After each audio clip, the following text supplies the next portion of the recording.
راجہ داہر دنیا اس کے بارے میں کیا کہتی ہے. اور بیٹا میں اس بات کو مانتا ہوں, ہمارے پاس مینوسکرپٹس پڑی ہوئی ہیں جی ایم سید کی لائبریری میں جو سندھ میں ہے, اس میں سکھر میں جو نیشنل مینوسکرپٹ کی جو لائبریری ہے اس میں مینوسکرپٹ پڑی ہوئی ہیں.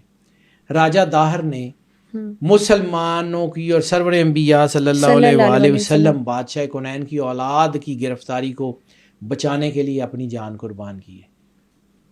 ہم سادات کا موسن راجہ داہر ہے. جب مسلمانوں کو خاص طور پہ سرور انبیاء صلی اللہ علیہ وسلم کی اولاد کو اور ان کے گھر کے وفاداروں کو وہاں قتل کیا جاتا تھا, وہ ہمارے بچوں کو ماں کے پیٹ میں مار دیا جاتا تھا. جب سادات کے گھر کے 70 شہزادوں کو ایک کمرے میں بند کر کے چاروں طرف سے آگ لگا کے مار دیا جاتا تھا. امامزادہ محروق جن کو زندہ جلا دیا گیا تھا. تاریخ ہے بھری پڑی ہے بیٹا, ہم کو نام ہی نہیں لیتے ان کا. وہ بھی تو رسول اللہ کی اولاد تھے. ان کے قتل کے لیے جو ہے وہ پھر کیوں محمد بن قاسم کو قتل کیا گیا؟ اگر وہ تھا اتنا بڑا فاتح تھا, اتنا سارا کچھ تھا, کیوں قتل کیا گیا؟ کبھی محمد بن قاسم کی شہادت پڑھنا, میں اس کی بھی اتنی عزت کرتا ہوں, بہت شاندار آدمی تھا. جس دن اس کی میر سید قاسم سے ملاقات ہوئی ہے اور اس کو پتہ لگا کہ اصل مقصد رسول اللہ کی اولاد, اس نے کہا جی میں نہیں کرتا. جس دن اس نے یہ انکار کیا اس کو واپس بلایا گیا, اس کو قید کر دیا گیا, اور پھر کچھ لوگوں کی ڈیوٹی لگائی گئی کہ باریاں بدل بدل کے اس کو کوڑے ماریں. اتنے کوڑے مارے کہ وہ کوڑے کھاتا ہوا مر گیا. 17 سال کی عمر میں اس نے یہ سارا انڈین پیناسولا فتح کر لیا تھا, انڈین سارا علاقہ فتح کر لیا تھا. یہ انڈین پورا علاقہ جو ہے اس کے اوپر فتح, ملتان تک حکومت آ گئی تھی یہ ساری 17 سال کی عمر میں, اور شہید ہو گیا وہ 19 سال کی عمر میں. 2 سال کیوں ایسا کیا کر دیا تھا اس نے؟ کوئی کچھ نہ کچھ تو کیا ہوگا. راجہ داہر کی بیٹی اور یہ سب بیٹا میں بادشاہوں کو حجاج بن یوسف ثقفی کے ظلم بھول جائیں ہم, صرف اس لیے کہ جی وہ ہمارا بادشاہ تھا. بالکل کچھ لوگ جسٹیفائی کرتے ہیں, ٹھیک ہے, میں ہر بندے کی اپنی سوچ ہے. میری سوچ یہ ہے جو میں نے دیانتداری سے پڑھا, میں نے جا کے اس کا جواب اللہ کو دینا ہے. کسی کو کوئی ضرورت نہیں ہے میرے خیالات کو ماننے کی, کسی کو کوئی ضرورت نہیں ہے, میرا ہر کام بندے کا بتانا اپنا پرسپیکٹیو ہے, ٹھیک ہے. لیکن جتنا میں نے پڑھا ہے مجھے اس بات کی تکلیف ہے, اس بات کی بہت تکلیف ہے, اندر بہت بڑے بڑے زخم ہیں بیٹا, کہ ہم نے سرور انبیاء صلی اللہ علیہ وآلہ وسلم کے گھر سے ظلم کیا. ہم نے سرور انبیاء صلی اللہ علیہ وآلہ وسلم کی تعلیمات سے ظلم کیا. ہم نے دین اسلام سے ظلم کیا. ہم نے اس کو اپنی پراکسیز کے لیے یوز کرنا شروع کر دیا. آج بھی پراکسیز دنیا میں جنگ کر رہی ہیں نا, کہ جی یہ پرشین پراکسی ہے, یہ گلف کی پراکسی ہے, یہ عرب کی پراکسی ہے. آپس میں پراکسیز کی جنگ ہے.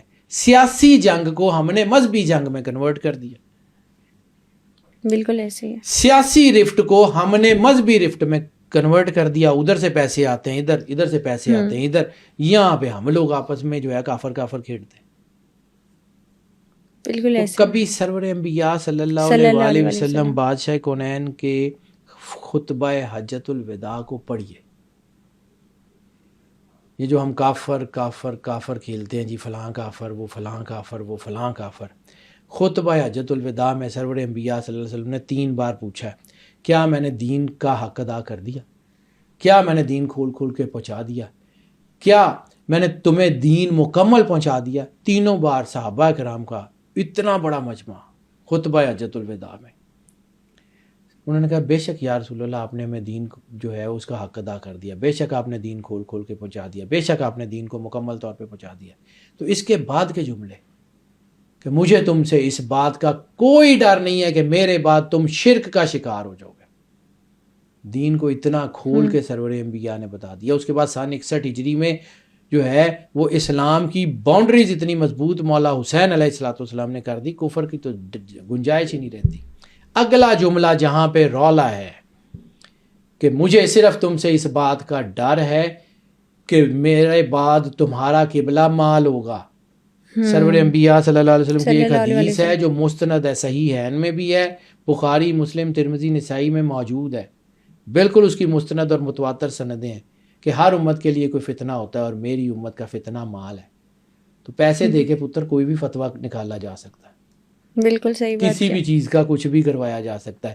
اب ہم صرف اس لیے جسٹیفائی کریں کہ جی وہ وہی سوچتے ہیں جو ہم سوچتے ہیں اور ہم ان کے پیچھے کھڑے ہو جائیں. نو، میں نے جا کے اللہ کو جواب دینی ہے اپنے کردار کی، میں نے جا کے اللہ کو جواب دینا ہے اپنی سوچ.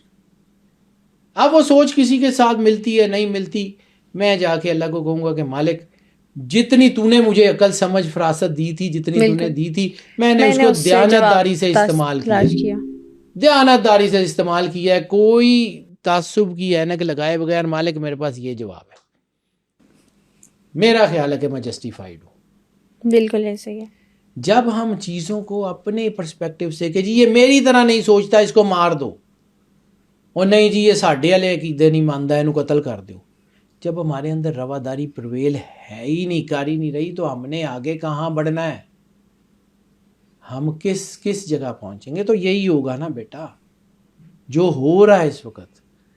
مسلمانوں کا قتل عام مسلمان کر رہے ہیں، بالکل چے جائے کہ ایک امت ہو. سرور انبیاء صلی اللہ علیہ وآلہ وسلم بادشاہ کنین نے یہی کہا تھا نا کہ مسلمان ایک جسم کی طرح ہے، کسی ایک